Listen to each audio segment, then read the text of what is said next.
A few months ago, I received a very kind message from Ian Chambers asking me if I would like to receive a review copy of The Witch Compass.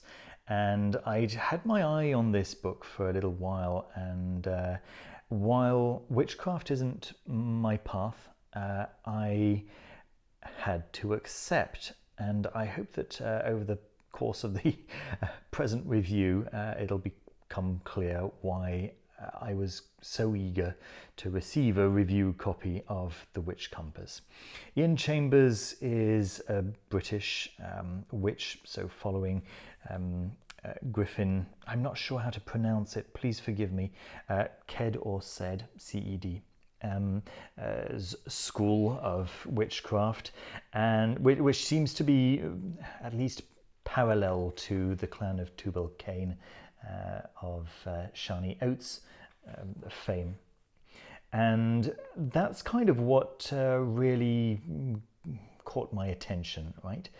You can see here that Nigel G. Pearson, who has been a very prominent voice for traditional witchcraft, this, I have to say it, this new form of getting back to the origins of witchcraft, which seems to be, well, to say that it's taking over Wicca would not be accurate, certainly not quite yet, but it's seeing real growth, and I'm certainly thinking of it as a much more interesting proposition than Wicca was able to be, right? Of course, naturally, given the material available in the times of Gerald Gardner, compared to what's available nowadays, and I find this new approach to witchcraft quite stimulating, quite worth looking into. All right, so this Witch Compass is, I think I can probably recommend this as an introduction to traditional witchcraft to anyone who could possibly be interested, which is a growing audience, I believe. And I'll show you a quick look at the table of contents here.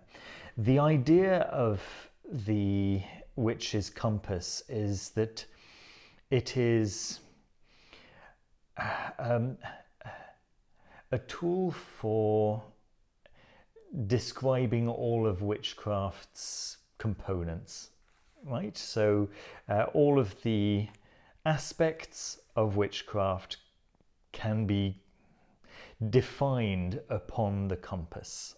And yeah, that's quite an interesting suggestion. The book is divided into these various chapters.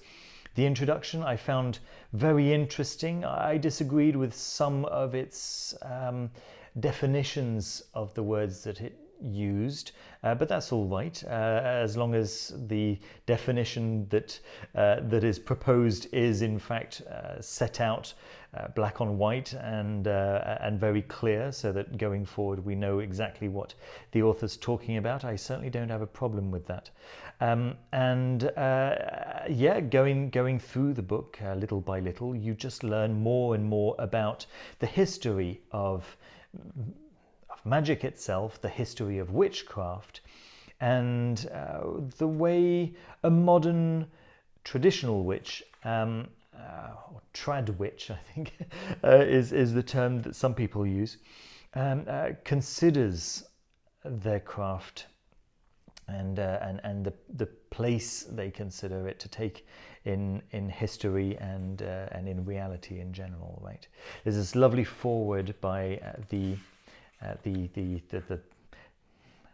how to say, the head of the Ced or Ked, I'm going to say Ced, I guess. I have to pick one, right, for the rest of this review, but please feel free to correct me down in the comments, of course.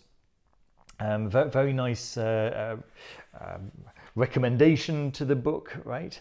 And then that introduction that I was telling you about. But then, yeah, Ian Chambers goes into some fantastic descriptions of well, what's really going on, but then lots and lots of exercises. And I think that those exercises are really a perfect initiation for anyone who might be looking for initiation into traditional witchcraft. You know, having gone through several of these exercises myself, I can absolutely vouch. Yeah, you can see that there's a lot of history going on there. You know, he really does place all of this within the context of history, right? There's no denying of history and of what the real influences have been and still are, of course, right? But in that examination of what influences have had a hand in forming today's traditional witchcraft, the risk of falling into just trite New Ageism is reduced, right? The author has made a very interesting video for Llewellyn and when he was live actually during the Llewellyn he had some severe internet problems, but he's since re-recorded that, and I'll link to that down in the description so that you can check it out for yourself a little bit further than just my my introduction to the chapters and to my initial feelings about the contents here. This right here, I think, is worth the price of entry alone. The selected recommended readings, there's a couple of pages of that, followed by, yes, a short glossary, and then a bibliography, and it's quite a considerable bibliography. It goes on for many pages, in fact, and yeah, I mean, that right there should probably give you an idea of